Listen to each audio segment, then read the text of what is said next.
This is the battle you've been waiting for. Google Stadia versus Xbox Project xCloud. Who has the better game streaming service? Let's find out.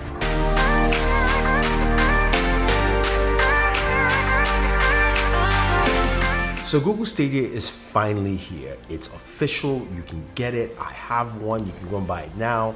But I've also been using Project xCloud for quite a bit of time. Now, both of them are streaming services that give you the ability to stream your games to your mobile device, or in case of Stadia, you can stream to your TV through a Chromecast. You can stream on Chrome browser, either on your desktop or your laptop or Chromebook Go, and also your smartphone, which is currently limited to a Pixel device, so Pixel 4, Pixel 3, Pixel 4 XL, and so on and so forth. So what do we have with the Google Stadia? Now, when you get the Founders Edition, which retails for $129, you get a controller, you get a Chromecast Ultra, a specific one that works specifically for Stadia here. You get a charger, some cables, and boom, that's all you have. Now, the controller itself is a mixed hybrid between a PlayStation controller and an Xbox controller. It's got a Stadia button, which is kind of like your home button that shows you all your different stats. You also have a Google Assistant button, which doesn't work right now. And I will mention there are a few features that just don't work at launch, and which is fine. I get it, those things happen. But the controller feels comfortable. I think you'll get used to it. I just don't personally like the thumbsticks in that PlayStation setting. It's just not my style.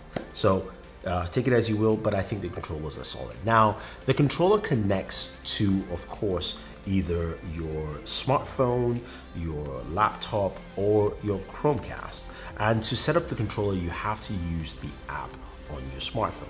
Everything with Stadia centers around the mobile experience. I'll again say it again. It centers around the mobile experience. If you're playing Stadia on your TV or you're playing on the Chrome browser and you want to buy a game, you have to buy it off the mobile app. That's where everything houses there. Now, speaking of games, Stadia comes with 22 games.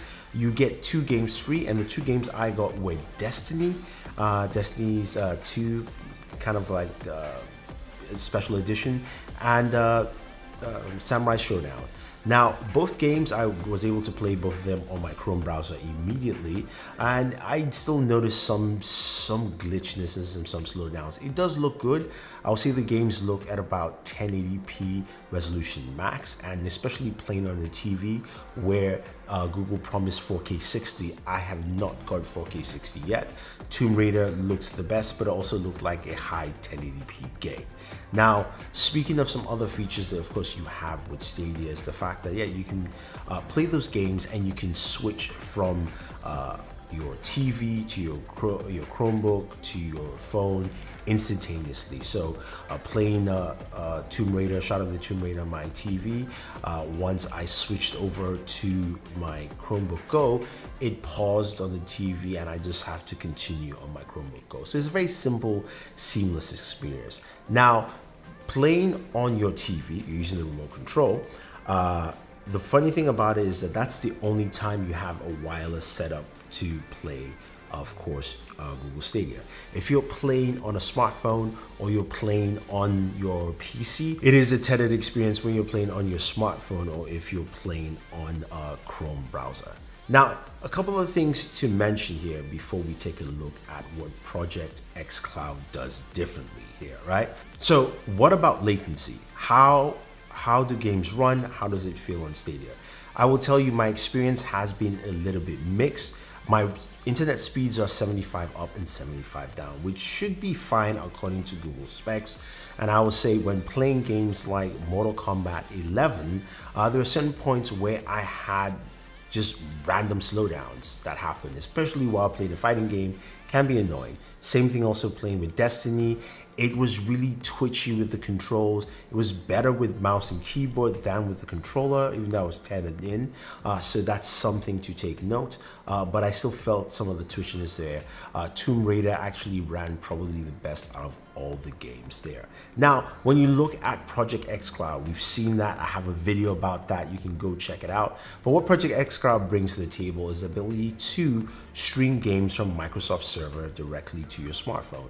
xCloud is only limited to mobile devices and on the Android ecosystem for now. Microsoft has said that it would expand to, of course, the iPad and more devices as they move along. But with Project xCloud comes with 50 games. The process is pretty simple. You sign in with your Xbox account and you've got access to a ton of games. And Microsoft said they will be adding more games as months go ahead. So that's already a clear difference between Stadia, which has 2 free games, and you have to pay for games. And most of those games are much older than what you see already from Project xCloud off the bat. The extra benefit with Project xCloud is you can stream directly from your Xbox console. So if you're like me, you have an Xbox at home, you can go ahead and switch to Xbox streaming and stream directly from your Xbox at home all the games you have on your Xbox. Now, if you also have Xbox Game Pass, then you have a huge library to stream from as well. So you have the ability to stream games that are from Game Pass to your phone and play anywhere. Now, Xbox streaming on Project xCloud is actually really good. I got to play Call of Duty Modern Warfare, which is a new game which you can't play on Google Stadia. On my smartphone, my Galaxy S10 Plus, streaming, I played multiplayer. I died a lot, but it worked well, and I didn't notice any negligible slowdowns whatsoever.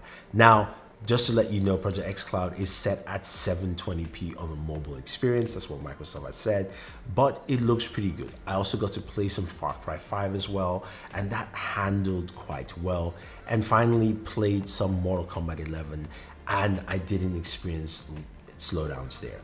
Now, playing, of course, Project Cloud games from the Microsoft server, I played a ton of games in my previous video, Forza Horizon, Gears 5, Halo 5. Now, I will say Gears 5 was the only game that had the most amount of latency issues, especially with audio syncing.